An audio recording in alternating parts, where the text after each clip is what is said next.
গাজায় ইসরায়েলের আগ্রাসনের প্রতিবাদে ফুঁসে উঠেছে ইউরোপের বিভিন্ন দেশ। বিক্ষোভ হয়েছে চিলি ও আর্জেন্টিনাতেও। এদিকে যুক্তরাজ্যে প্যালেস্টাইন অ্যাকশন নামে একটি গ্রুপকে নিষিদ্ধ করার প্রতিবাদে রাস্তায় নেমেছে মানুষ। তাদের বিক্ষোভ দমাতে কয়েকশো জনকে গ্রেপ্তার করেছে পুলিশ। ফিলিস্তিনের অবরুদ্ধ গাজা উপত্যকায় পূর্ণ মাত্রায় সামরিক অভিযানের সিদ্ধান্ত নিয়েছেন নেতানিয়াহু। অন্যদিকে এর প্রতিবাদ জানিয়ে দেশে দেশে বাড়ছে ইসরায়েল বিরোধী বিক্ষোভ। নেতানিয়াহুর মিত্র ইউরোপও এখন ইসরায়েলের সিদ্ধান্তের বিরুদ্ধে আওয়াজ তুলছেন। বিক্ষোভ হয়েছে স্পেন, জার্মানিতে।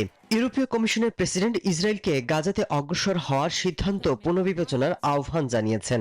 সিদ্ধান্তকে ভুল বলে আখ্যা দিয়েছে কানাডার প্রধানমন্ত্রী।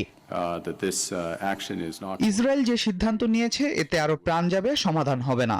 ধীরে ধীরে পরিস্থিতি আরো খারাপ হচ্ছে, এটি থামাতে আলোচনা দরকার। শনিবার আর্জেন্টিনার রাজপথে নেমে আসে হাজারো মানুষ। বিক্ষোভ হয়েছে চিলিতেও। ইসরায়েলের আগ্রাসন থামাতে নিষেধাজ্ঞার দাবি তুলছেন তারা।